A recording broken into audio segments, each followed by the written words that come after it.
Boa tarde a todos, bem-vindos a mais um seminário do MPEM, né, do Mestrado Profissional em Ensino Matemática aqui do IME.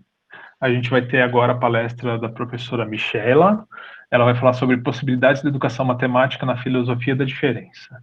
A professora Michela é docente da Faculdade de Educação da nossa universidade. Ela possui graduação em licenciatura em matemática pela Universidade Federal de São Carlos, mestrado em educação matemática pela Universidade Estadual Júlio de Mesquita Filho e doutorado também pela Unesp. Pós-doutorado pela Universidade Federal de São Carlos. Ela tem experiência na área de educação, com ênfase em educação matemática, atuando principalmente nos temas educação matemática, formação de professores de matemática, tendências na relação escola-família-matemática e filosofias da diferença e educação. Obrigado por ter aceitado o convite, Michela. A palavra é sua. Ok. Eu que agradeço, Davi, bastante o convite de você. Pelo que eu entendi, é uma disciplina de seminários, principalmente com os alunos do Profimate, é isso, né, Davi? O nosso é um mestrado profissional específico do IME, não é o Profimate. Ah, tá bom. Então, Ele é um mestrado do IME só, não é uma rede nacional. Ah, olha só, não sabia. Então, tá joia. Então, é isso. Então, assim, agradeço bastante o convite, a oportunidade de poder conversar com vocês a respeito das minhas linhas de pesquisas, meus trabalhos de pesquisas, que foi o que o Davi me falou. Não, Michela, compartilha com a gente quais são os seus trabalhos de pesquisa, seus estudos, e foi isso que eu tentei sintetizar nessa palestra. Então, eu vou aqui compartilhar com vocês. Eu acho que eu já estou apresentando, né? Já estou no modo apresentação. Sim, Tá. a gente já está vendo sua tela, sim. Isso, agora como eu não estou mais vendo vocês, você vai me dando um retorno, qualquer coisa, tá, Davi? Pode deixar. Inclusive do tempo que eu vou, que acaba que aqui eu fiquei sem meu celular, não sei como ele foi parar. Você vai me ajudando com o tempo? Vou sim. Quando tiver, assim, num momento de 50 minutos, esqueci meu celular, aí você, por favor, me avisa. Pode deixar. Que coisa. Tá, bom.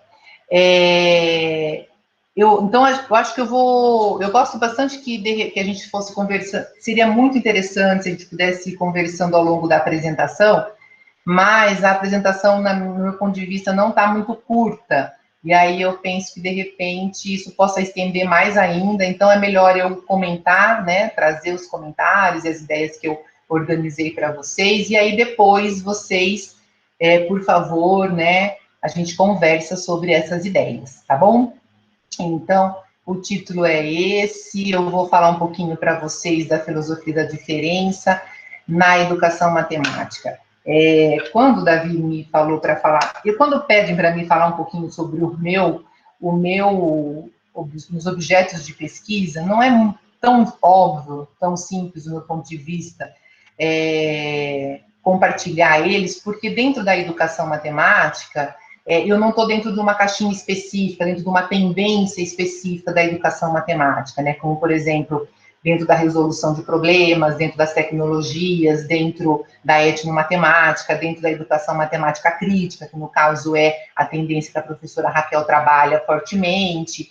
Eu não estou dentro de uma das tendências, né? E com isso acaba ficando menos simples eu fazer alguns esclarecimentos, né, dessas ideias que eu trabalho. Mas eu tentei ao máximo torná-los aqui, que é uma possibilidade de uma conversa com vocês. E aí, nesse sentido, eu acho que é importante eu contar um pouquinho para vocês dessa minha trajetória profissional, de pesquisa e pessoal, né, para vocês entenderem esses meus objetivos de estudos, essas minhas, né, escolhas, né, ao longo dessa trajetória.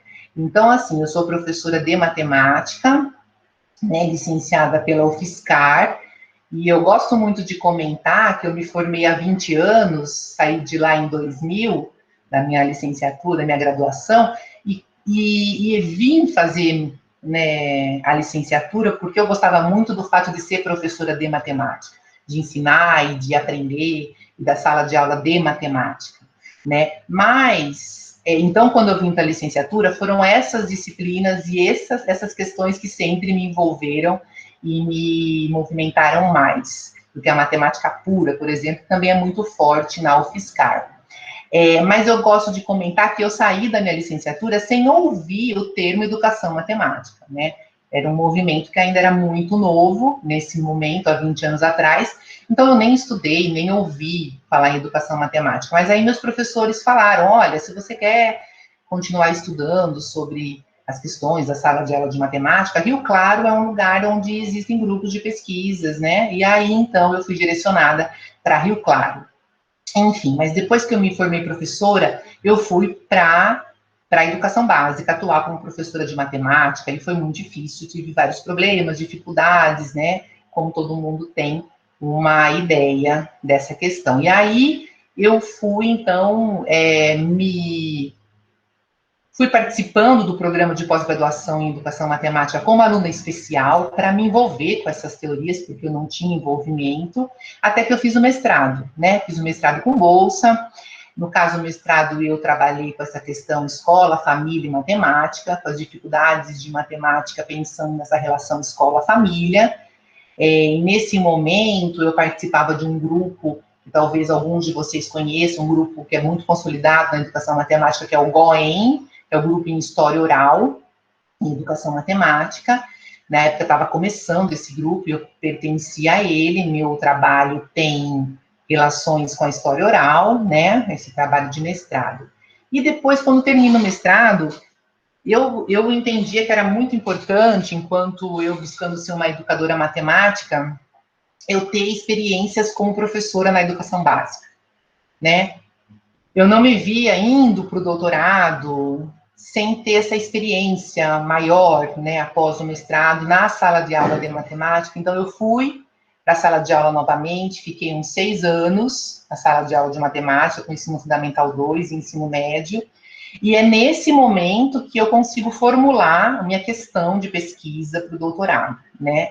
São com essas experiências da educação básica enquanto professora que eu vou para o doutorado com uma questão, né, que eu vou tentar contar um pouquinho para vocês e alinhavar ela ao longo de todos os slides, né? Porque o título da minha dissertação é um pouco não tão... Olha só o trovão, gente, cuidado, vamos torcer para a internet permanecer. O título da dissertação é A Educação Matemática e o Cuidado de Si, Possibilidades Foucaultianas. Então, é um título ali que a gente já, né, precisa de um certo esclarecimento do que fala essa dissertação, e eu vou contar um pouquinho para vocês. E, por fim, eu fiz um pós-doutorado na UFSCar, aí eu fui bolsista PNPB, entrei num projeto que já estava em andamento há 5 anos, né, que trabalhou, então, com as tecnologias nas aulas de matemática dos anos iniciais, tá?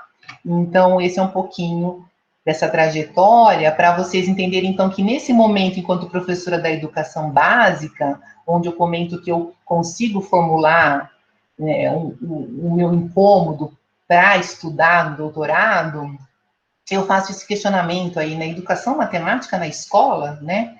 E aí tem uma professora no centro dessas figuras, meio assim, sem saber lidar com todas essas questões e relações que envolvem a sala de aula de matemática. E é interessante porque tem uma coisa que a gente discutia há um tempo atrás, porque, enfim, o ensino de matemática, a sala de aula de matemática, sempre foi aquela questão da dificuldade, dos problemas, dos alunos irem mal, né, terem essas relações pouco, né, positivas, vamos dizer assim. E aí existia, num momento, uma discussão de que talvez fosse o ensino tradicional, né, que contribuísse bastante para essas dificuldades, para esses problemas no ensino-aprendizagem. E aí, então, surgem essas tais questões das metodologias diferentes na sala de aula de matemática. E os professores, nesse momento, eles resistem, eu entendo que até é uma resistência deles, e dizem assim, olha, concreta e muito efetiva, olha, tudo bem, metodologias diferentes, mas os nossos livros são tradicionais, né? E nós não temos tempo para fazer aulas diferentes, pensar em aulas diferentes. Enfim, existe, né, brevemente situando essa questão, essa ideia, existe esse questionamento. Mas aí, quando eu estou na sala de aula de educação básica, eu coloco aqui, ó, já temos livros didáticos com grande ênfase na educação matemática, sabe? Livros didáticos em que Os conteúdos são organizados a partir de ideias já da educação matemática. Começa com uma resolução de problema, já dentro do próprio capítulo existe como você trabalhar com o Excel, aquelas ideias, como você trabalhar com outro aplicativo da informática, aquelas ideias, e vem os jogos, enfim, e vem o material concreto, né? Então, o livro já traz essas possibilidades para o professor. Porém, o que eu via na minha realidade como professora é que os professores pegavam nesses livros com várias coisas diferentes, que, né, que buscavam contribuir de um outro modo para a aula de matemática e usavam de modo tradicional. Eles usavam essas ideias diferentes de modo tradicional, né? Isso era uma coisa que eu ficava pensando, né? Mas o livro já traz as ideias e por que o professor não tem essa... Ele tem essa dificuldade de trabalhar essas ideias, como elas são trazidas, como elas são discutidas, né? Eu trabalhei numa escola, e no caso ela foi uma escola privada, em que a escola trabalhou com os professores 2 anos, fez uma capacitação com os professores, para eles trabalhar, professores de matemática, para eles trabalharem com esse material, vamos dizer, diferenciado, e mesmo assim os professores trabalhavam de modo tradicional. Eu não estou fazendo uma crítica ao ensino tradicional, todos nós aqui devemos ter estudado a partir do ensino tradicional e gostamos de matemáticas e aprendemos matemática. Estou fazendo uma discussão em relação às metodologias, né, diante da prática do professor e a dificuldade do professor em trabalhá-las na sala de aula, né. Isso era uma coisa que fala, mas, né, e aí, entre outras questões, eu acho que tem uma questão muito forte atualmente nas escolas públicas, que é o índice do SARESP, né, que está atrelado à nota de matemática e de português, mas a matemática é a que mais é ali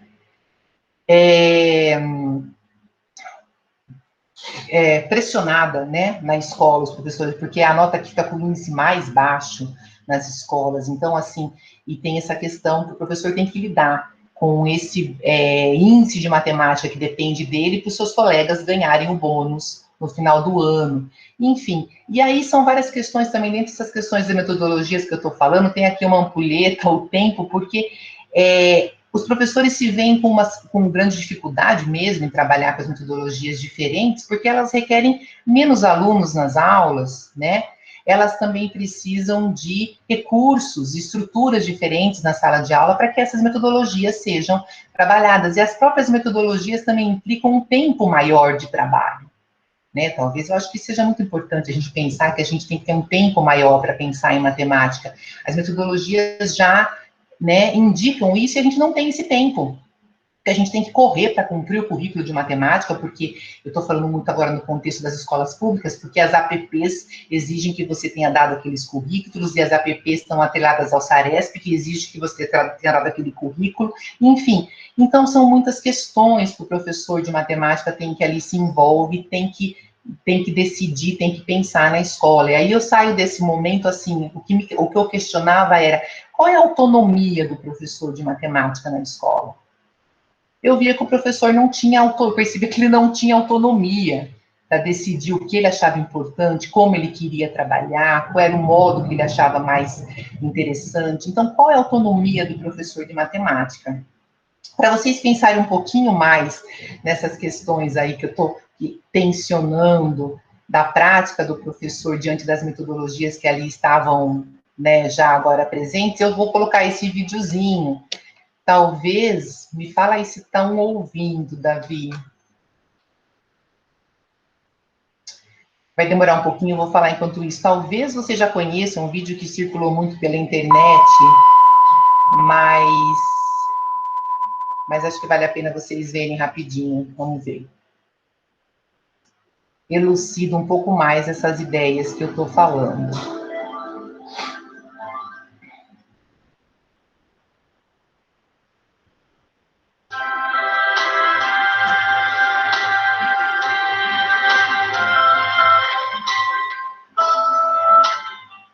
Dois vezes 2. 2 vezes 2, 4. 2 vezes 3, 6. 2 vezes 4, 8. 2 vezes 5, 10. 2 vezes 6, 12. 2 vezes 7, 14. 2 vezes 8, 16. 2 vezes 9, 18. 2 vezes 10, 20. Prezada professora, é com satisfação que eu lhe informo. A partir de hoje, a sua escola será moderna. Faremos uma transformação, professor. Vamos instalar novos equipamentos para permitir que a escola possa ser moderna, ou seja, uma escola do futuro. As novas tecnologias podem proporcionar uma educação por excelência. Você não continuará dando aulas com a tabuada antiga, vai poder utilizar ferramentas modernas.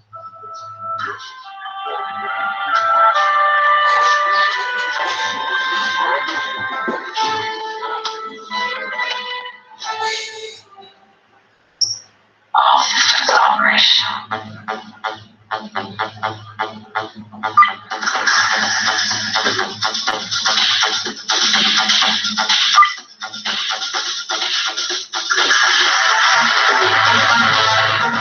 Dois vezes 1, 2. 2 vezes 2, 4. 2 vezes 3, 6. 2 vezes 4, 8. 2 vezes 5, 10. 2 vezes 6, 12. 2 vezes 7, 14. 2 vezes 8, 16. 2 vezes 9, 18. 2 vezes 10, 20. Bom, deu para ouvir, né? Eu acho que... Então, assim... Sim, ouvimos bem. Tá jóia, Davi, legal. Deixa eu voltar aqui para... Acho que fica melhor o som para vocês. Então, no caso, esse exemplo, ele traz a tecnologia, né, da informática como um exemplo, mas a gente podia fazer essa discussão com qualquer outra tendência em educação matemática, né? Ou seja, a gente pensar um pouquinho no posicionamento do professor em relação a essas novas tendências.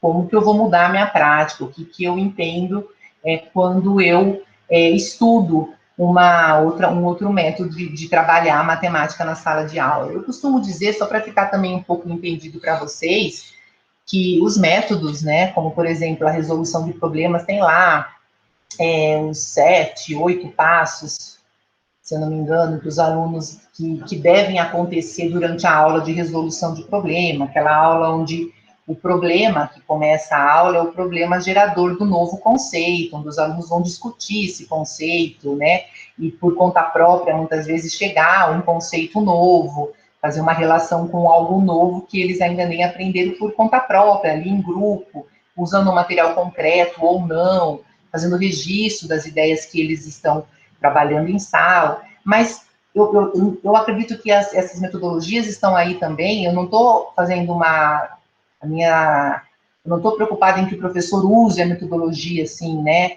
como ela está sendo colocada. Elas estão ali para serem discutidas e reinventadas. Eu estudo, conheço e posso reinventar e posso praticar, mas não com esse ponto de vista como a gente viu no vídeo, né? Aí já é uma questão da gente pensar em relação à nossa prática diante disso.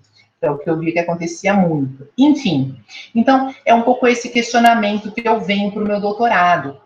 Qual é a autonomia do professor de matemática na escola diante dessas questões e relações que ele está envolvido, né, dentro da escola? Então, o título da minha tese é esse, e vocês vão, daqui a pouco eu vou conversar um pouquinho mais com vocês, por que surge esse termo cuidado de si, né? Quando eu vou trabalhar a questão da autonomia, a partir de Michel Foucault, visto que a autonomia é um termo muito esgarçado, usado, né, a gente usa normalmente no dia a dia, mas eu conceituo ele, né, a partir de Michel Foucault, faço essa escolha, porque existem outros autores que vão tratar do termo também, e Michel Foucault vai fazer essa relação da autonomia com o cuidado de si do sujeito, e a gente vai conversar um pouquinho mais sobre isso daqui a pouco. Mas na minha tese, para contar um pouquinho para vocês da minha tese, eu estive com professores da rede pública ao longo de um ano. Eu coordenei a ATPC desses professores de matemática. Então, a coordenadora me cedeu a ATPC de matemática deles, para eu desenvolver meu projeto, e uma das professoras não aceitou o convite, os outros professores de matemática aceitaram o convite para participar, né, dessa TPC comigo coordenando. Eu digo eu coordenando, mas, na verdade, o objetivo da TPC era que os professores de matemática trouxessem para a TPC as questões, as dificuldades ou as facilidades, que eles quisessem compartilhar em relação à aula de matemática deles. Eles que trariam os temas que deveriam ser compartilhados e estudados por nós na TPC. Eu já faço um comentário interessante, que os professores tiveram muita dificuldade de trazer os temas e compartilhar. É como se a gente tivesse muito acostumado aqui na TPC, eu vou propor alguma coisa. E quando essa coisa de propor parte da Michela, nem sempre ela é muito interessante e importante. Eu acho que essas práticas de partir da própria pessoa, a questão de incômodo, do que eu quero estudar, elas devem ser privilegiadas. A gente está pouco acostumado com isso, né? Na sala de aula também, sempre parte do professor, o conceito, né, o modo de pensar no conceito, e a gente está um pouco, então, sempre acostumado a não nos posicionar, não trazer as nossas ideias, os nossos incômodos, né, as coisas que queremos estudar e pensar. Então, eu tive um pouco de dificuldade com isso. Enfim, mas aqui eu trago dois professores, eu trago o professor de física, o James, ambos são professores que estavam dando aula de matemática, mas a formação do professor James, começo por ele aqui embaixo, é em física. E quando o professor James, eu também trabalhei, dentre as metodologias que eu usei, uma delas era eles desenharem algumas relações deles com a escola. E esse é o desenho que o professor James faz em relação à autonomia dele com a escola, né? Eu acho que o desenho já é bem significativo para nós, mas ele diz, eu me sinto preso, não consigo ver autonomia na maneira que a escola funciona, me sinto vigiado, do que eu estou fazendo com meus alunos, me sinto podado, simplesmente não posso trabalhar do jeito que eu gostaria, da maneira que eu penso. O professor James tem várias iniciativas, gosta muito de pensar em várias ideias na sala de aula de matemática, mas se sente tem pouca possibilidade de colocar o que ele pensa, como ele gosta, o modo como ele queria trabalhar. A professora Cris, essa imagem de desenho da professora Cris, é quando eu pergunto para ela, e quando eu peço para ela desenhar o dia a dia dela na escola. E ela desenha esse dia nublado, chuvoso, triste. É essa referência que ela faz do dia dela, do dia a dia dela como professora de matemática na escola, né? Então, a professora Cris é aquela professora que acorda e fala, nossa, não acredito que eu vou ter que ir para a escola, né? E vai com esse sentimento. Ela é uma professora de química e que precisa assumir aulas de matemática para cumprir a grade horária dela.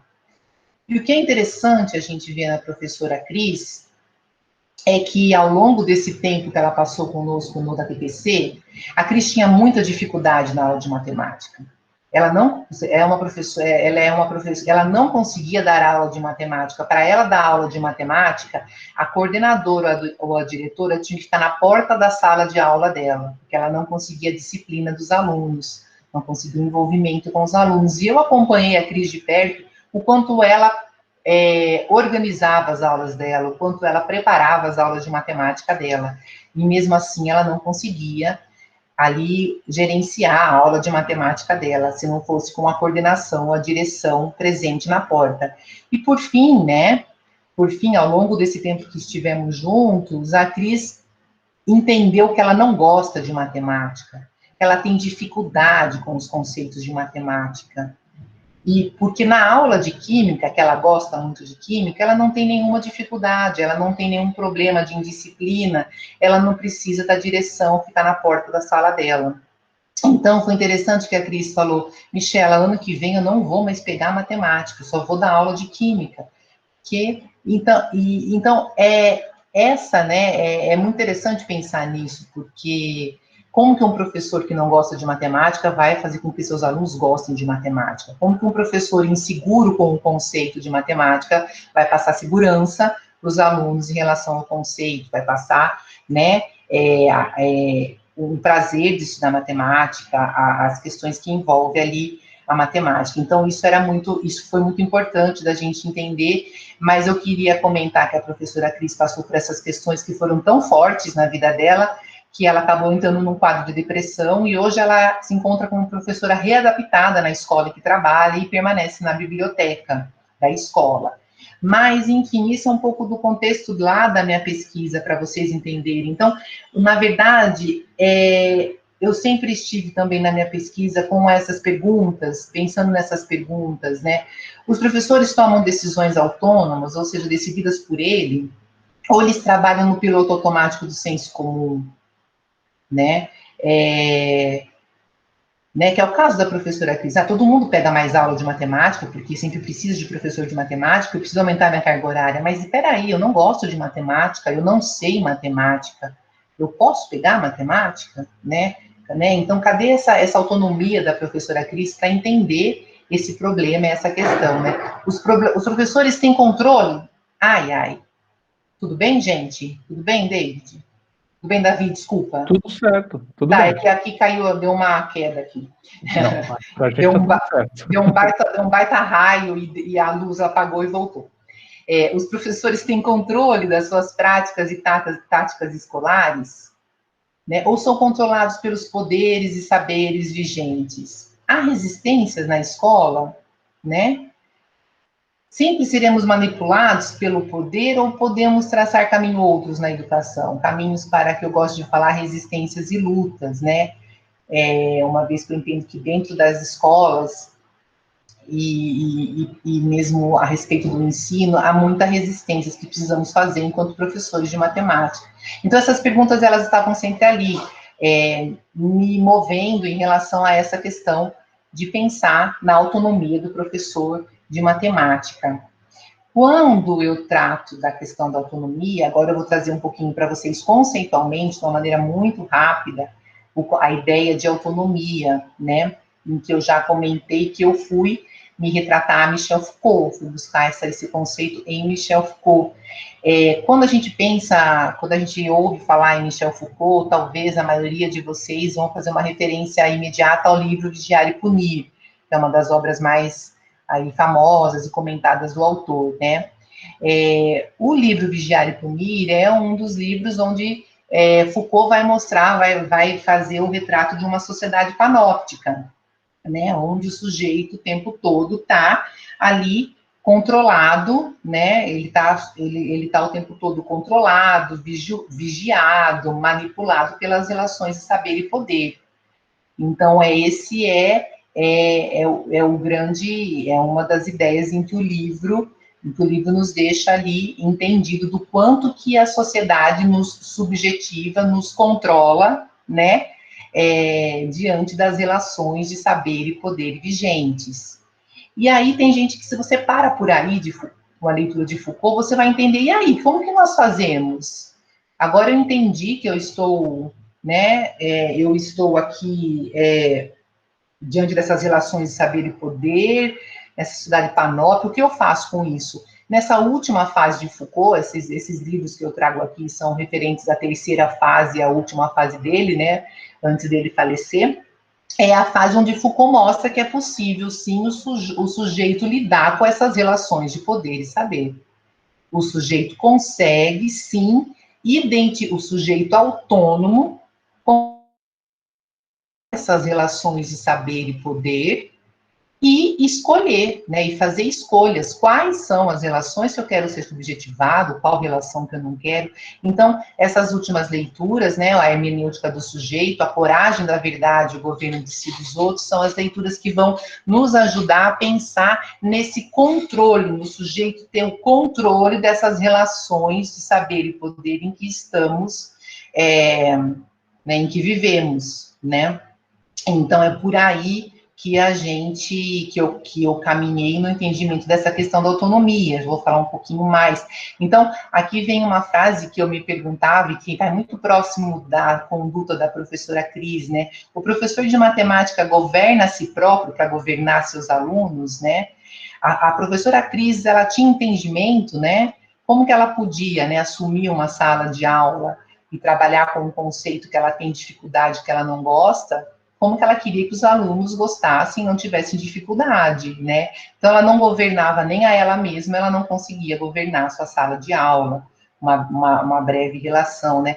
E tem uma frase muito importante, né, que eu acho muito forte, e que a gente não vai conseguir discutir muito, porque a sala de aula de matemática é um ambiente parresiático. Parresia, para Foucault, tem a ver com essa questão da verdade, da ética do sujeito, né?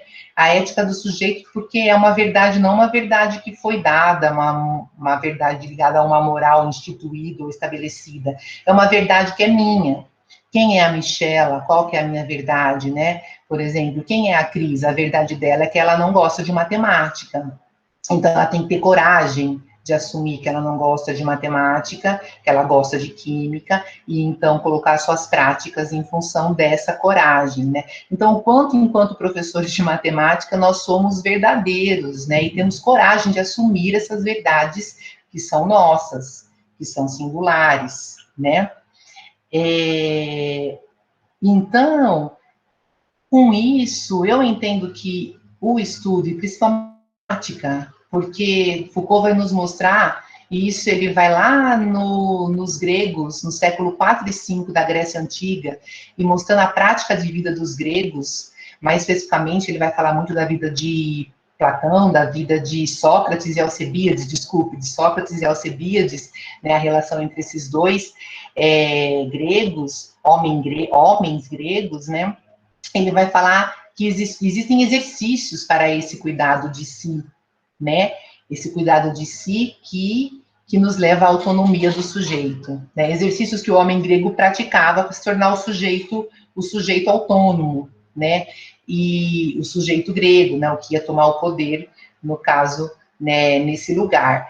Então, eu acredito que o estudo, e principalmente a prática do cuidado de si e da autonomia, podem influenciar e alimentar, né, ações atuais da educação, em particular da educação matemática. Inclusive, porque eu entendo que ela permite que o sujeito da educação assuma o controle das subjetivações que agem sobre ele, né? Entendendo que essa autonomia que eu estou falando é uma autonomia de conquista do indivíduo, né? Ela vem de dentro para fora, é uma autonomia minha, que tem a ver com as minhas singularidades, ela não é dada ao sujeito, olha, eu te dou autonomia para você fazer o que você quer. Não é isso, eu tenho que entender qual é, né, quais são, qual é quem é a Michela, qual metodologia ela gosta de trabalhar, qual é a matéria que ela gosta de lecionar, como ela gosta de lecionar matemática, né, qual é o modo quais são as questões da escola que ela deve rejeitar, que ela deve resistir, porque ela entende que não é para ela, que não faz bem, que não é dela, né? Então, é uma força que vem de dentro, diferente dessas instâncias hierárquicas superiores, certo? É interessante, eu também queria ter aqui um quadrinho falando, a prática do cuidado de si, ela atinge o coletivo, que quando você fala do cuidado de si, dá uma leve ideia, ou uma grande ideia, de uma questão egoísta, né, de um ato egoísta, mas não. A partir do momento que eu faço, por exemplo, a partir do momento que a professora Cris entende que ela tem dificuldade em matemática e ela só vai dar aula de química, é algo que é importante para ela, é um cuidado que ela tem com ela, porque ela não precisa mais passar por essas situações e questões com a aula de matemática, e é um cuidado que ela tem com os alunos dessa escola, e automaticamente com a escola como um todo. Então, o cuidado de si, ele acaba sendo coletivo, porque ele vai trabalhando nesse sentido de fazer o melhor também, o cuidado também, né, para as outras questões. Então, ou seja, né, acho que como eu já falei um pouquinho para vocês, o sujeito autônomo é aquele que ele se controla, ele tem essa possibilidade de controlar essas relações de força em que ele está submetido. Ele se cuida integralmente, ele se autogoverna. Isso não é fácil, né, gente? Mas é como a teoria vai discutir e trazer esse conceito, né? Então, a autonomia que a gente está falando é essa autonomia do controle dessas forças do fora, né? Ou seja, eu que vou controlar quais forças eu aceito, quais forças eu rejeito, ou seja, é uma prática de resistência, né? Então, eu entendo a autonomia como uma prática de resistência às diversas relações de saber e poder que são vigentes na escola, né? E eu vejo o quanto é importante o professor praticar esses exercícios e buscar essa autonomia para a escola, para o trabalho da matemática. Agora, então, vejam que eu tive contato, então, eu achei importante falar um pouquinho para vocês desse, eu vou chamar assim, movimento da filosofia da diferença, que eu comento lá no título da dissertação.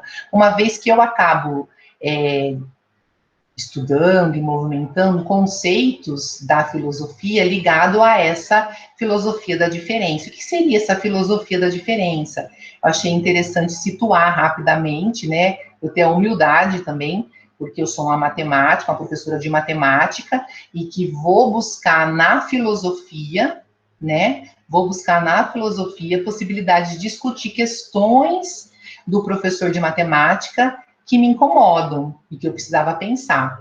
Então, eu queria contar um pouquinho para vocês o que é essa filosofia da diferença. Pensando que somos aqui professores de matemática e talvez não estejamos tão ligados a essas ideias, né?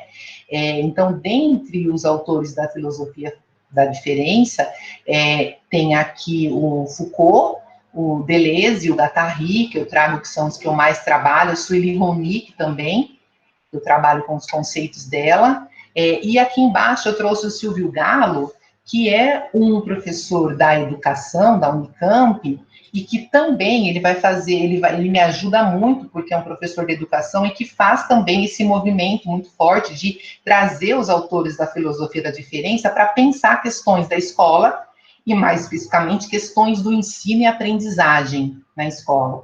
Então, como eu, sendo uma professora de matemática e buscando essas leituras da filosofia, ter essa possibilidade dessa ajuda do Silvio Galo e de outros, tá? Autores também, que me ajudam a fazer esse movimento, a pensar nessas questões da filosofia aqui na educação matemática. Então, são alguns autores. Então, eu queria contar um pouquinho para vocês, falar um pouquinho para vocês. Na verdade, os autores da filosofia da diferença entram já no meu mestrado, eu também trabalho um pouco com o Foucault no meu mestrado, e aí mais fortemente no meu doutorado. E aí eu queria contar um pouquinho para vocês o que é, eu que estou usando essa palavra movimento, filosofia da diferença, mas para vocês entenderem, né, como que surgem esses autores dentro dessa perspectiva filosofia da diferença. A questão é assim, eu busco, então, como já falei para vocês me deslocar e pensar a escola me deslocando a partir da filosofia da diferença, porque eu estava buscando mesmo propostas mais transgressoras ali, que estavam mais vinculadas, eu estava pensando, né, em discutir outras formas de entender o conhecer, né, vinculado a um pensar como ação, e não como recognição. Então, uma coisa que está lá atrás, quando eu falo para vocês, naquelas metodologias, né, que ficam muito presas mais ao ensino tradicional, que está muito forte a ideia de recognição, né, de reconhecimento, de repetição. Eu já falar um pouquinho sobre isso, é uma ideia que eu sempre venho querendo me transgredir, né, e pensar em outras coisas. Então, eu falo, eu tenho buscado as ideias e os conceitos que vão além das usuais perspectivas que em educação, matemática, entendem o processo de conhecer como a organização do mundo sensível através do mundo das ideias. Essa é a filosofia de Platão. E Deleuze, então, eu vou falar um pouquinho mais para você. Na tese de doutorado dele, Diferença e Repetição, ele empreendeu a crítica da filosofia da representação, essa filosofia da recognição, que desde Platão colonizou o pensamento ocidental. Para esta filosofia, o pensamento é sempre recognição e, portanto, retorno ao mesmo, repetição do mesmo. Então, assim, apesar de ao longo das histórias essas concepções algumas concepções vão surgindo, né, e se consolidando, em alguma medida eu acredito que essa concepção platônica do aprender como recognição é a matriz do pensamento educacional e pedagógico atual. Então, pouco nos distanciamos dele. Por mais que as noções com as quais lidamos pareçam muito diferentes, a gente se distanciou pouco, no meu ponto de vista. Então, será possível pensar o outro de maneira diversa, não como representação? É possível pensar o outro como diferença? Então, a partir também desses questionamentos que Deleuze, Foucault e outros filósofos franceses se empenham em pensar essa filosofia da diferença, né? Vamos dizer assim, ao contrário dessa filosofia da recognição, da representação, né? Do reconhecimento, da repetição. Então, então a filosofia da diferença, ela parte do princípio da multiplicidade, não da unidade. Aqui tem uma citação do Silvio Galo, que eu gosto muito, né, para a gente poder entender um pouquinho mais esse movimento da filosofia da recognição para a filosofia da diferença. A filosofia da representação, desde Platão, passando por Descartes e atravessando a filosofia moderna, remete sempre à unidade. Daí sua dificuldade de lidar com o outro enquanto outro, pois no limite tudo o que há se reduz ao uno. A filosofia da diferença recusa o uno e pensa o mundo como múltiplo, e assim o outro ganha novo sentido. Então, no âmbito da recognição, aqui eu estou trazendo um texto do Silvio Galo, que vai chamar As Múltiplas Dimensões do Aprender, que eu gosto muito desse texto. E ele vai falar, que são palavras dele, no âmbito da recognição pura, adquirimos com o aprendizado algo que já possuímos. Isso, né? É sabido, né? Aprendemos para recuperar em nós algo de que já estávamos de posse, mas não sabíamos. Então, assim, é como se na ideia platônica todo mundo já nascesse com os conhecimentos, temos o conhecimento, e nós vamos acessando, e já está aqui no nosso cérebro, não sei, e nós vamos acessando ele ao longo do tempo, né? Mas eles, é como se fosse recuperando algo que já nós já temos posse, né? Então, Deleuze muda essa equação, ao colocar ênfase não no saber, mas no próprio aprender. O Deleuze enfatiza o aprender como processo, como passagem, como acontecimento. Esse termo acontecimento na filosofia, ele é muito discutido. Gente, eu estou trazendo o mínimo possível de discussões, assim, né, dos termos especificamente, mas ele não é um acontecimento como nós falamos no dia a dia, né? Defende que a aprendizagem está mais bem representada pelo rato no labirinto. Essa é a imagem que ele traz, que eu acho bem interessante, que aprende com sua errância, sem nunca achar uma saída, do que pelo filósofo, que sai do fundo da caverna, que coloca ênfase no saber, não no processo do aprender. E se o que importa é o processo, vale mais viver o acontecimento do que efetivamente aquilo que se adquire com essa passagem, né? Então, é esse processo, é esse momento de discutir o conceito, de pensar o conceito, e pensar na filosofia também não é algo do âmbito natural, como a gente está falando, né? De filosofar, de criar, inventar a partir dos conceitos que a gente está trabalhando em sala de aula. E vem uma questão que o Silvio Galo traz, eu acho pertinente, apesar de não estarmos falando disso, mas diante disso que a gente está comentando, né, dentro dessa perspectiva do Deleuze, como e qual o sentido de se quantificar o acontecimento do aprender, né? É uma questão que a gente deve questionamentos em relação à avaliação dos alunos, a quantificação, as notas, né, do quanto que esse aluno aprendeu, né?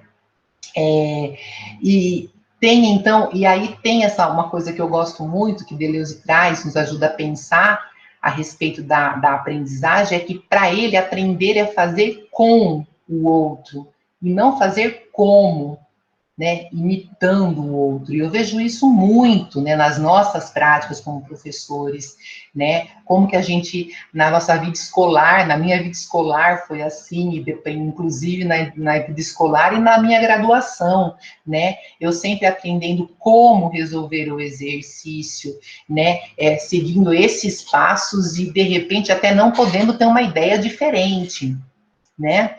Então, Deleuze fala, nada aprendemos com aquele que nos diz, faça como eu.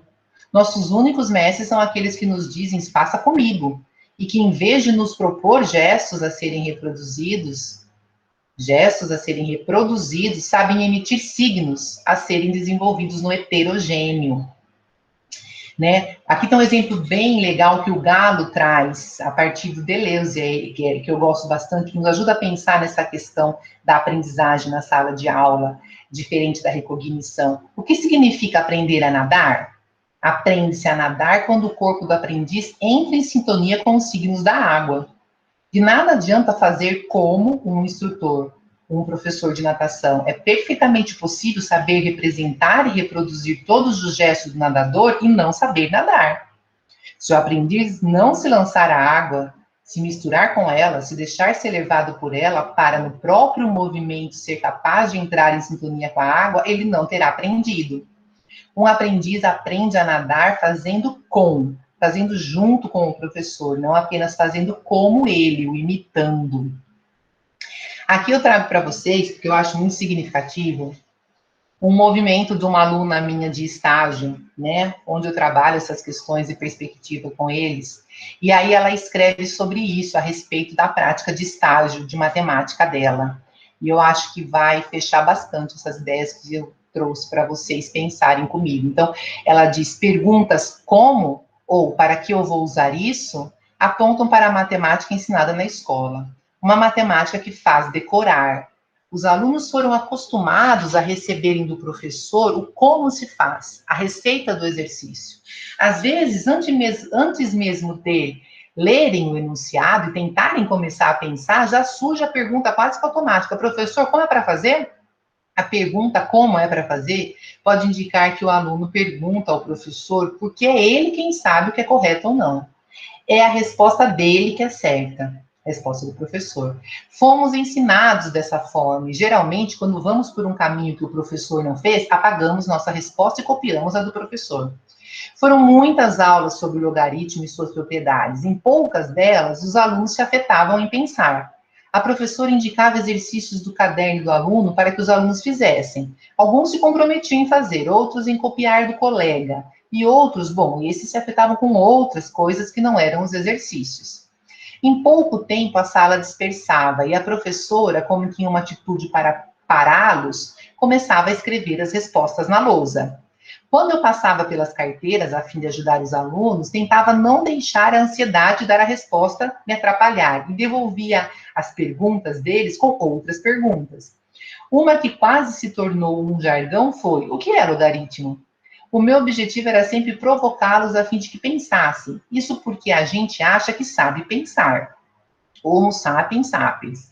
A matemática ensinada na escola me faz pensar? Para esse exercício, temos 5 passos. São bem simples. É só seguir o passo a passo. Passo a passo. Pode ser até colocado na galeria de jargões da matemática escolar.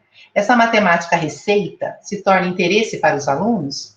Essa matemática nos leva a estudar, pensar e praticar? A matemática transmitida na escola move os alunos a pensarem? Ela os violenta, levando-os a uma crise? Né? Uma crise no sentido desses autores da filosofia que vão dizer que só essa crise que vai proporcionar a ideia, né? O conceito, a invenção ali do que tem sido discutido. Então, eu acho bem significativa essa fala da Larissa, né, enquanto estagiária numa aula de matemática.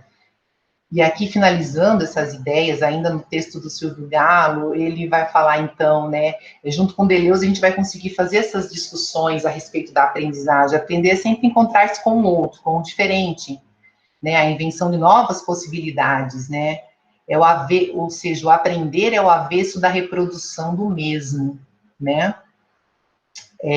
Numa mesma aula, com o mesmo professor, múltiplas aprendizagens acontecem, na medida em que são múltiplos os alunos e que cada um aprende a seu próprio modo. Existe uma ideia interessante, paradoxa, que é o singular do eu, aluno, aprendendo, né, e tendo as minhas ideias, e, ao mesmo tempo, o múltiplo, porque está todo mundo nessa singularidade, né? Então, a heterogeneidade de que fala Deleuze é essa multiplicidade. É por essa razão, por ser relação, que o signo implica em heterogeneidade, em diferença, e não em mesmidade. Na contramão, tudo isso na contramão dos esforços de toda a pedagogia escolar, com sua maquinaria de serialização, de produção de subjetividades em série. Eu também queria ressaltar que a ideia de signo é uma ideia também da filosofia, um conceito muito amplo, e que eu também não trago aqui não dá tempo para a gente discuti-lo, mas ele não tem o significado que a gente usa normalmente. Bom, pessoal, então, eu acho assim, eu tentei, de algum modo, mostrar para vocês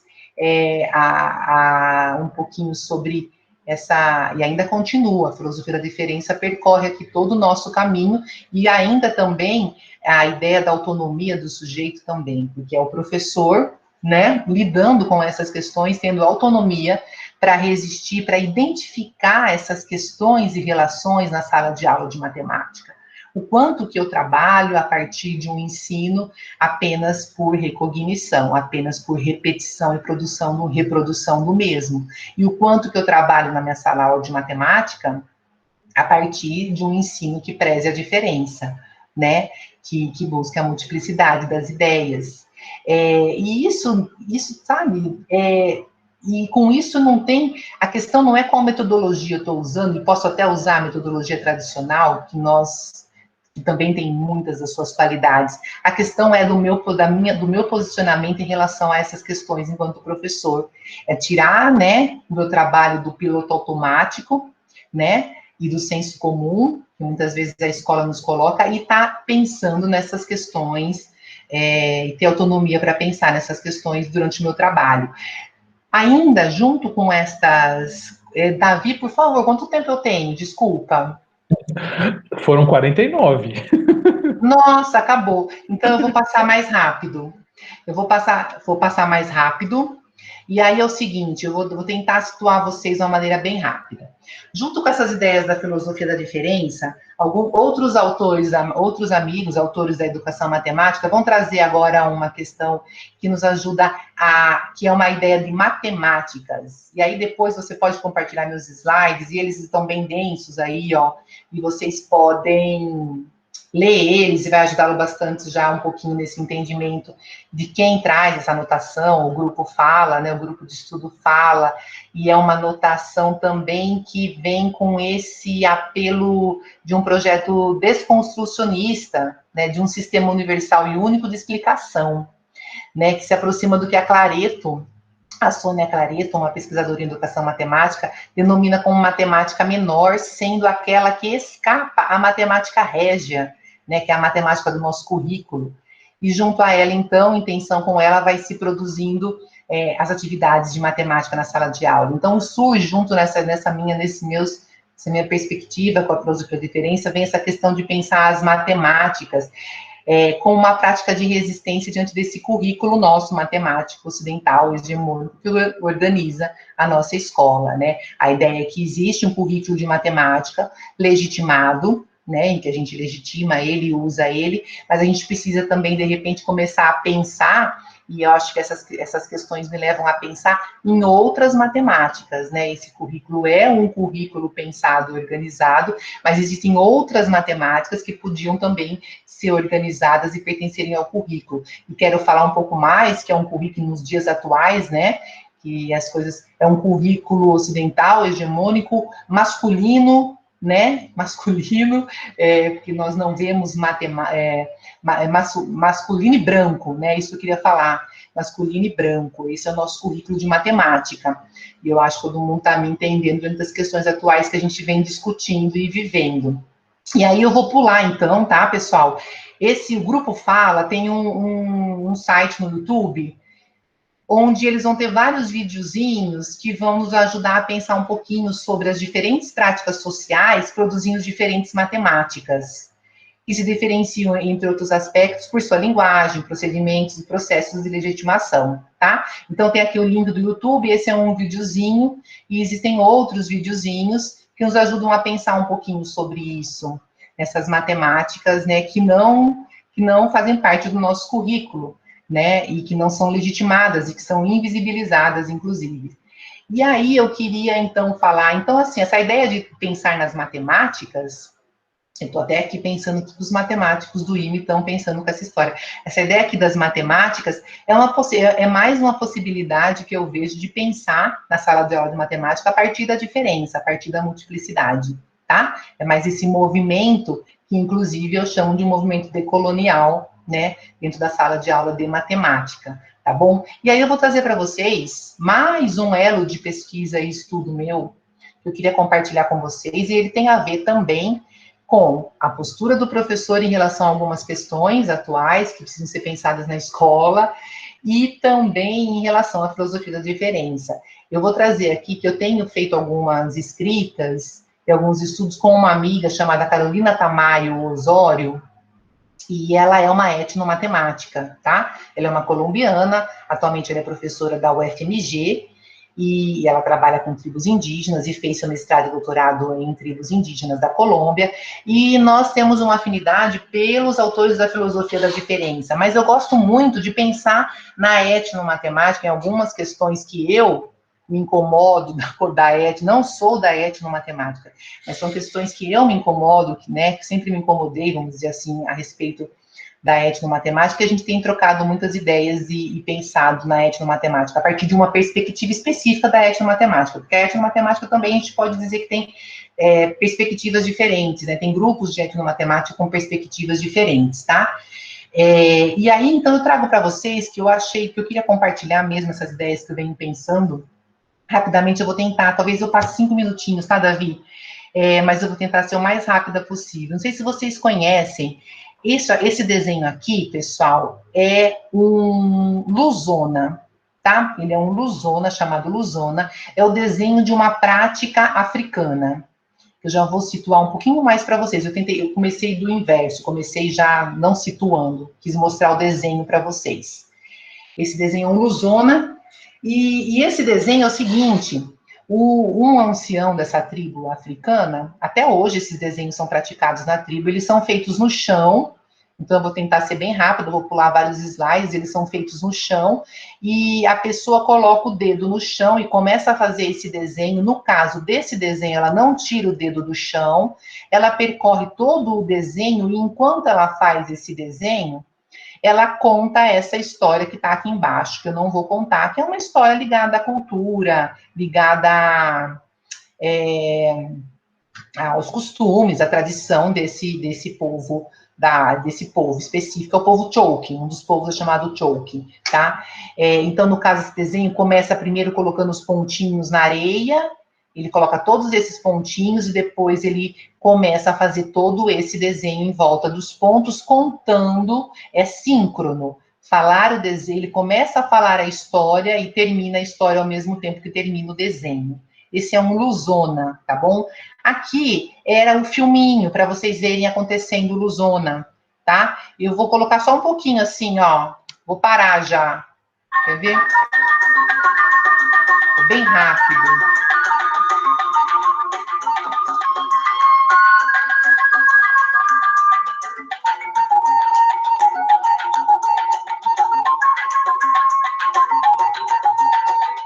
Una vez, el leopardo Kayama pidió a la cigüeña Kumbi algunas de sus plumas para forjar su madriguera. Algún tiempo después, fue el pájaro quien pidió a Kayama un trozo de su piel. Quejándose por la petición del leopardo, murió. Sus hijos intentaron vengarse, pero Kumbi, que conocía muy bien la marisma, consiguió huir.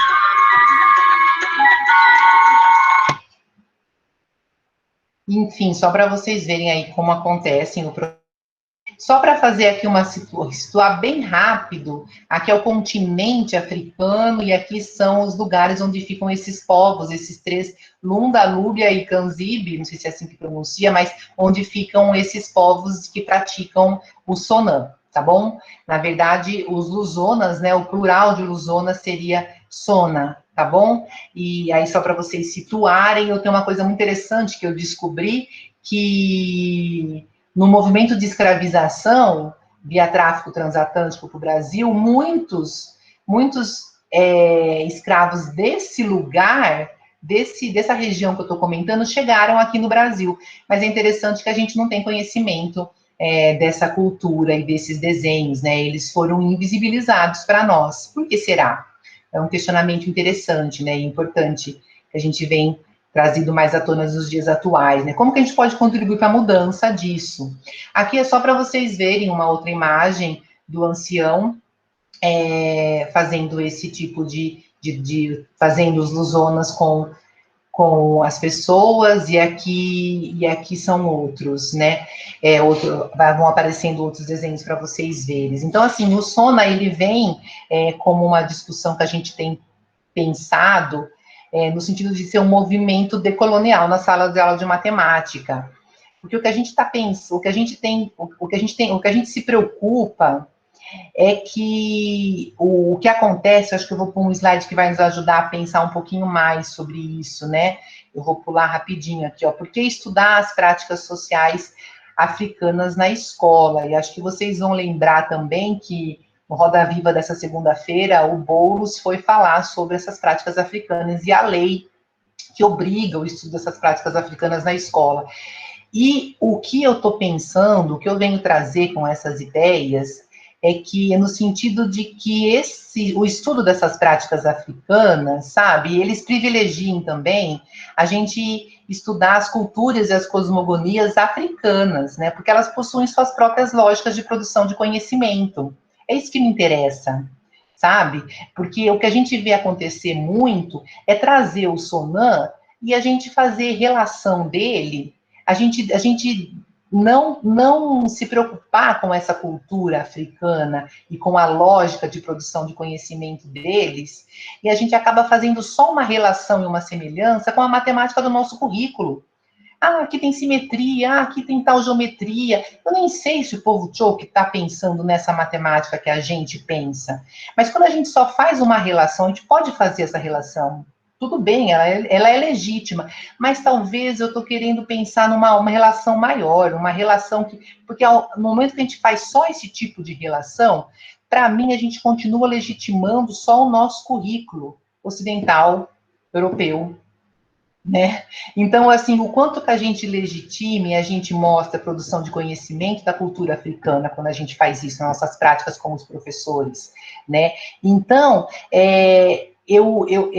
a ideia é pensar de um outro modo. Eu queria dizer que, rapidamente falando para vocês, quem traz Paulo Guedes, não sei se vocês conhecem, é um etnomatemático muito famoso, e ele trouxe bastante ele fez essa grande contribuição né, enquanto etnomatemático, que é bem comum em algumas práticas dos etnomatemáticos, fazer essa inserção nas culturas que são invisibilizadas, né, e trazer, né, para a gente conhecer e trazer esses conhecimentos que não são hegemônicos, que não estão nos livros, que não são discutidos, trazer para o nosso conhecimento. Mas o Paulo Guedes acaba, no trabalho dele, ele acaba fazendo sempre essa relação desse conhecimento, dessa cultura, com o nosso currículo. Então, ele vai falar qual é a matemática do ele vai falar qual é a matemática do Sonan, qual é a matemática nossa que a gente vê no Sonan, quais elementos geométricos a gente identifica no Sonan, né?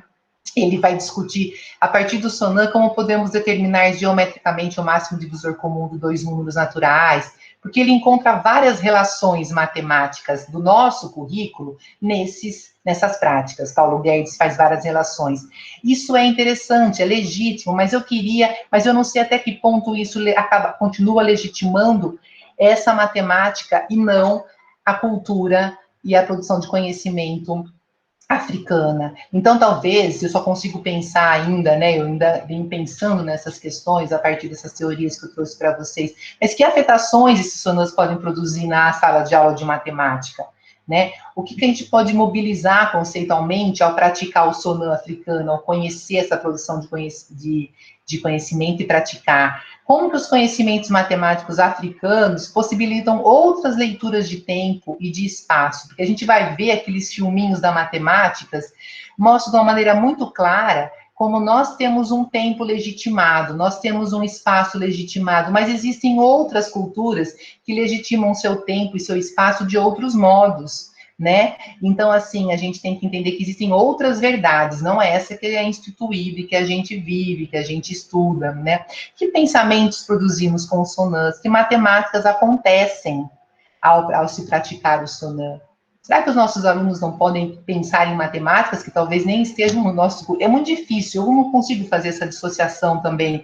A gente acaba sempre sendo levado pela matemática que a gente aprendeu a vida toda, mas eu entendo como uma possibilidade da gente não continuar apenas legitimando o nosso currículo. A gente traz uma prática africana e não sei até que ponto a gente reconhece a produção de conhecimento deles, sabe? Então, assim, ou seja, como que a gente pode olhar essa prática para além da geometria ou da álgebra que está no nosso currículo, né? A Chimamanda Adichie, talvez vocês conheçam ela anda bem famosa, já faz um tempo, é uma nigeriana que vai discutir muito essa questão do problema da única história. O problema da gente validar e tomar como verdade só a matemática que está no nosso currículo é a questão, é o que está escrito aqui, olha, sabe? Ela fala assim, por que é importante trazer as práticas africanas para a escola?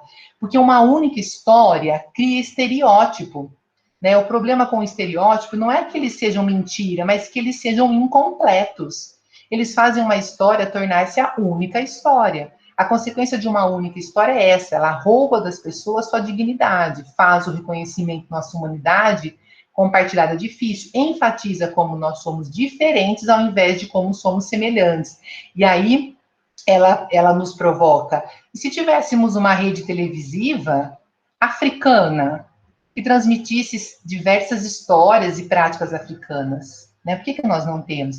Aqui eu trago um texto meu e da Carolina, que a gente traz, inclusive, no título, essa provocação, e discute um pouco sobre isso também, tá? Então, eu acho que essa aqui é o último slide.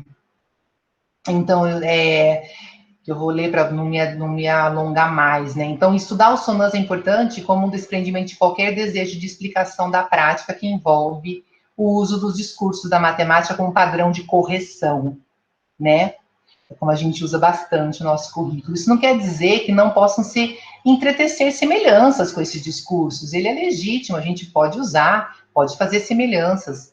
Mas é preciso permitir ser afetado não só pela referência à aritmética, à geometria ou à álgebra, mas a gente ser capaz de deixar essa posição de receptor para realizar o exercício de pensar, no sentido de filosofar com essa prática para provocar novos afetos, novas emoções, novas matemáticas, né? Então, filosofar, como diz Deleuze, no sentido de desenvolver um trabalho crítico do pensamento sobre o próprio pensamento, né? Que consiste em buscar saber de que modo e até onde seria possível pensar diferente, em vez de legitimar o que já sabe, tá? Então, eu acho que, por último, eu só termino falando que essas questões que eu venho trazendo, elas são, assim, talvez a gente tenha que nos questionar, né, o quanto que a gente é capaz de reconhecer e valorizar essas diferenças enquanto professor de matemática, né? Se a gente escolhe essa prática ou se a gente escolhe permanecer como professores no papel de tentar trazer todos para o mesmo lugar, mesmificando.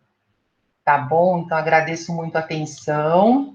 Aqui estão as referências que eu usei. E é isso. Desculpa, passei muito. Não, Michela, obrigado pela apresentação. Queria agradecer. Fico chateada que acabei tendo que correr, e aí não... Eu, quando me organizei, eu testei, eu consegui em 1 hora, mas aí na prática... Tudo bem, foi só um pouco mais que isso. A gente abre agora para as perguntas, para os comentários. O Meet está dando a opção da gente levantar a mão agora, mas se alguém quiser também se manifestar pelo chat, eu estou acompanhando aqui. Alguém quer fazer algum comentário? Eu tô com medo, tem vários professores aí que eu respeito, que eu conheço faz um grande tempo.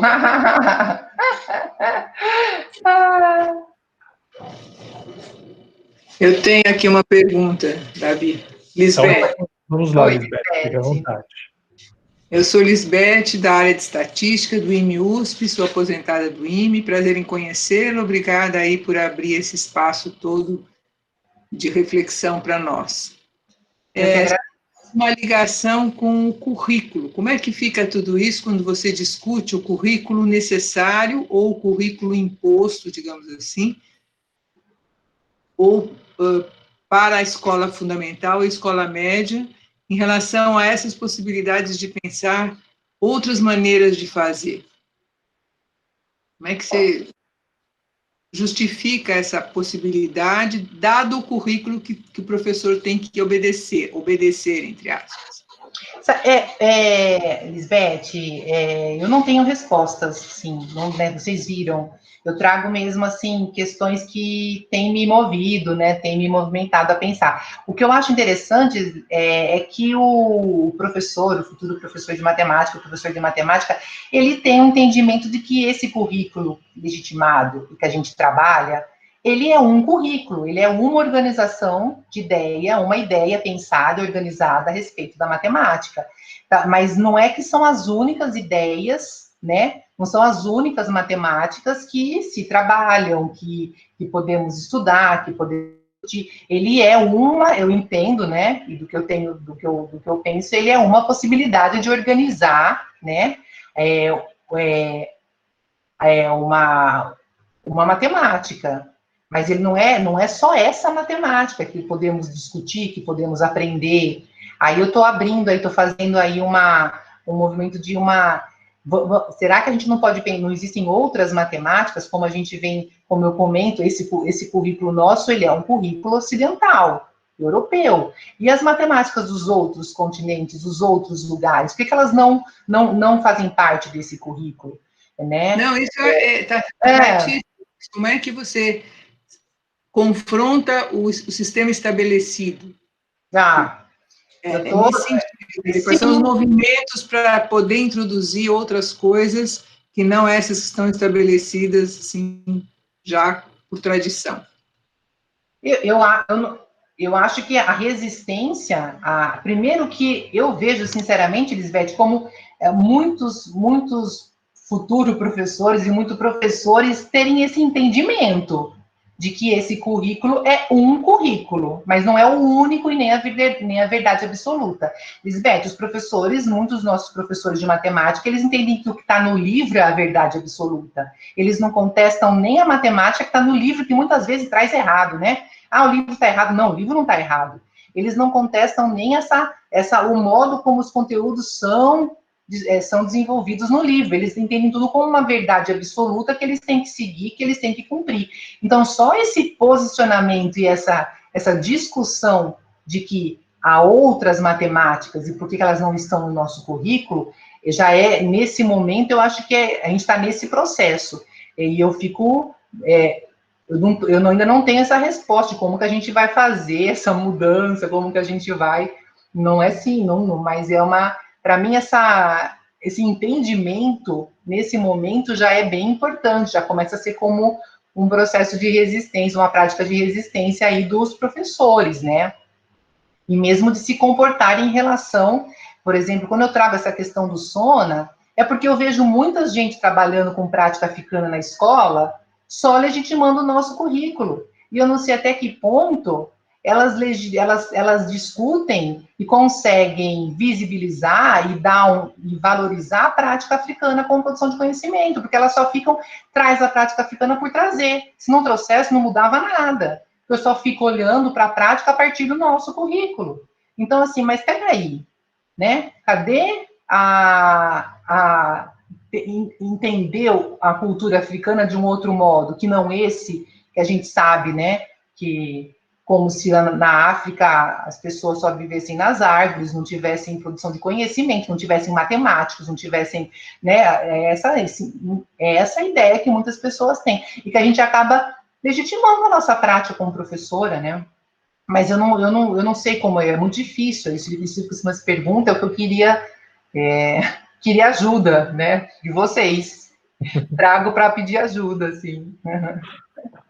No nosso curso de tendência, a gente teve a oportunidade de ver um pouco do pensamento decolonial, né, e um pouco dessas matemáticas e ver como a gente tem na verdade, acho que a única possibilidade é a resistência, né, porque a gente acabou chegando na BNCC, né, então são coisas antípodas, né, elas de fato não conseguem coexistir, né, porque a gente fala um pouco dessa liberdade do currículo, mesmo com um currículo pré-estabelecido, se você tivesse uma certa liberdade e autonomia, mas a BNCC veio um pouco no caminho contrário, né? Então, parece que pensar no matemáticas com esse S vai um pouco contra... A gente está indo contra a maré que estão tentando impor, né? Que cada dia mais, né? Parece... Para quem não sabe, o que eu estou dizendo cada dia mais é porque saiu uma BNC, né, uma Base Nacional Curricular, para as licenciaturas, que basicamente é tentar empurrar a BNCC para dentro dos cursos de formação de professores. Acabou de sair, é fresquinho aí, final do ano, começo desse ano. A gente está discutindo essas coisas aí ainda. Mais perguntas? colocações?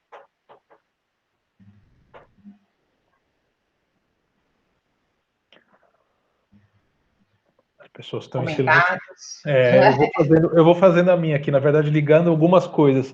Tem a frase bonita do Galo, né, que é como esse quantificar o acontecimento do aprender, né, e ao contrário, lá no começo da sua palestra, você falou daquela história do SARESP, do peso que a matemática tem, e disso virar bônus para o professor, né, quer dizer, é outra coisa que é além do currículo, a gente fala de avaliação, e parece que é a mesma história, né, de novo, é um movimento de resistência. Eu queria saber se o que vocês estão pensando, né? Porque, na verdade, você e suas colaboradoras e colaboradores, se vocês têm um pouco disso em mente, como é que faz para a gente entender essa frase, né? Quantificar esse aprender, que é o acontecimento, e parece que, de novo, na contramão, a gente tem a história de uma avaliação em massa que acaba virando bônus e que a matemática tem um peso importantíssimo em relação a isso. Eu penso que faz muito tempo que os professores, vou falar pela realidade da escola pública, em que desde sempre eu estou presente. Eu acho que faz muito tempo que os professores estão ligados no piloto automático, né? Eu acho que resistência é uma coisa que a gente quase não vê nas escolas públicas, Davi. São os professores, cada vez mais do que a gente vê, e até recentemente aqui, os alunos falando com bons professores que eles estão em contato, são professores que são reenquadrados na função como a Cris foi, né, de readaptada.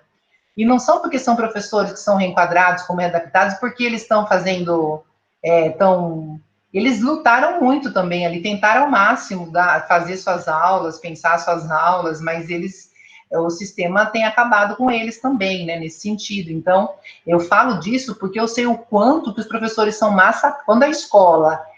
tem escola que não assume o SARESP, que fala, eu não estou nem aí para o SARESP, vamos trabalhar, e o SARESP, que é difícil, mas tem escolas que tomam essa postura, mas as escolas que não tomam essa postura, que não fazem nem essa resistência, os professores são massacrados o ano inteiro por conta desse... Então, assim, são essas relações de poder hegemônicas que os professores não resistem, né? É preciso que a escola resista, os professores, mas espera aí, como assim? Como o meu bônus está atrelado a essa nota do aluno? E é assim, né? O SARESP não vai bem, o que acontece? Colocam as APPs, né? Então, a prova do SARESP não está saindo bem. Então, a gente vai colocar mais provas para eles fazerem mais provas como o do SARESP, para ver se o SARESP eles vão bem. Né? E aí, com essas provas, eles conseguem controlar ainda mais o currículo, porque cada APP está ligada ao currículo que você trabalhou ali com os alunos. Então, assim, não dá para o professor fazer nada, né? O professor trabalha com os alunos o conceito de fração, ninguém aprendeu nada, mas eu preciso pular e ir para o próximo conceito, porque vai cair na APP o outro conceito também. E aí, por fim, vai ficando essa roda. Então, assim, a gente tem que parar, a gente tem que resistir, mas eu acho que só essa percepção do professor estar na escola, né, entendendo as relações que ele está sendo submetido o tempo todo, né? Quais são as relações que eu estou sendo submetido o tempo todo? O que eu faço com elas? Espera aí, eu não estou nem aí. Eu sou professora de matemática, tá bom? E eu não estou nem aí porque vão cobrar de mim no final do ano se meus alunos foram bem ou não no SARESP. Eu vou trabalhar de modo que eu entendo que eles vão aprender os conceitos aqui do meu jeito. Pronto, beleza. É o professor lidando com a relação, entendeu? Então, assim, mas o importante é você lidar com essa relação. Você colocar essas lentes que te ajudem a visualizar, o que eu acho que não acontece na escola, essas relações que nós estamos submetidos o tempo todo e nem entendemos que estamos submetidos, né, Davi? Eu vejo muito isso. Estamos no piloto automático, estamos trabalhando de modo, né, como a manada, como o rebanho, né, de Nietzsche mesmo, né? Nesse jeito de sem questionar. Sim. Colocar aqui no chat uma colocação sobre a autonomia do professor pode eventualmente entrar em conflito com o projeto político-pedagógico da escola, e aí, ao mesmo tempo, o Daniel falou e o Uriel respondeu e colocou para a gente pensar que essa própria resistência ela tem um preço, né? Quer dizer, para existir essa resistência, os professores precisam de condições mínimas. E eu acho que é um pouco disso, né? Vincular o resultado do SARESP ao bônus é uma forma de de inibir a resistência e de tirar as condições mínimas, né? Sim, sim, a autonomia do professor, com certeza ela vai entrar em conflito, e aí que é a questão. Ela vai encontrar em conflito, mas eu estou comprando essa briga. Eu acredito que eu preciso fazer isso e que eu vou fazer isso na minha sala de aula de matemática. Se ela está chocando, entrando em conflito, é para isso. As relações são para serem conflituosas, para estarem, né? Mas o importante é essa decisão do professor pessoal dele em relação às práticas que ele está fazendo na escola, né? Eu acho, o exemplo que eu trago da Cris, eu acho muito legal. Ela entender assim, não posso dar aula de matemática. E muitos professores dão aula, a gente também, eu falei ali, né, puxando o saco dos professores, mas tem muito professor que precisava ouvir, olha, não dá para você ser professor, né? Tem umas verdades que a gente tem que também ter coragem para falar, né? Tem coisas que precisam ser ditas na escola, né? E que a gente também tem evitado muito de dizer, sabe, Davi? Os meus alunos falam muito isso. Ah, mas a gente vai falar isso? Eu falei, mas você não viu isso? Você não está julgando, você está falando uma coisa que você viu, né? Então, assim, porque essa preocupação de falar, né? Tem muitas coisas que precisam ser ditas na escola e não são ditas, sabe? Não sei porque a gente tem também essa cultura de não dizer, de não, né? Mas eu acho que é isso, vai enfrentar o projeto político-pedagógico, com certeza. Porque também esse projeto político-pedagógico, até onde sempre eu participei, nunca vem dos professores, na grande maioria, não vou generalizar, ele sempre é colocado de cima para baixo. Nós ficamos lá um mês em janeiro na escola, num lá, e ninguém para e pensa em o que é esse projeto político-pedagógico que eu, enquanto professor, quero para minha escola. E são vários problemas, né, gente? A gente não consegue mais isso nas escolas, porque nós temos muito pouco professores efetivos nas escolas de matemática. A maioria das escolas só tem professores que são aqueles, né, eles ficam por 3 meses, ficam por 6 meses, ficam por 1 ano, então eles não conseguem criar também aquela relação, aquela identidade com a escola, para construir esse projeto, para colocar ele, né? A gente tem esse grande problema também, faz muito tempo que não abre concurso, que não temos professores efetivos na rede, e há também a falta de uma profissão precária, né? Quem que quer ser professor, infelizmente, né? Enfim, tá difícil, é muita coisa mesmo. Mas é isso, que projeto pedagógico é esse, né? É resistência, né? Porque, de fato, precariza. Você não dá tempo para o professor pensar, refletir, não paga para que ele tenha esse tempo também, então Sim. São várias estratégias de deixar como rebanho, como você mesmo salientou. Mais colocações, perguntas, comentários? Rapidinho, porque estamos no nosso tempo, né? Nós temos alunos que ainda terão aula hoje, Michela. Sim, não do curso, mas de outros. Eu ia compartilhar uma coisa com vocês, rapidinho, então. Alguém quer fazer pergunta? Pode fazer, eu queria mais pergunta. Acho que não, ninguém levantou a mão, ninguém escreveu no chat, então pode comentar.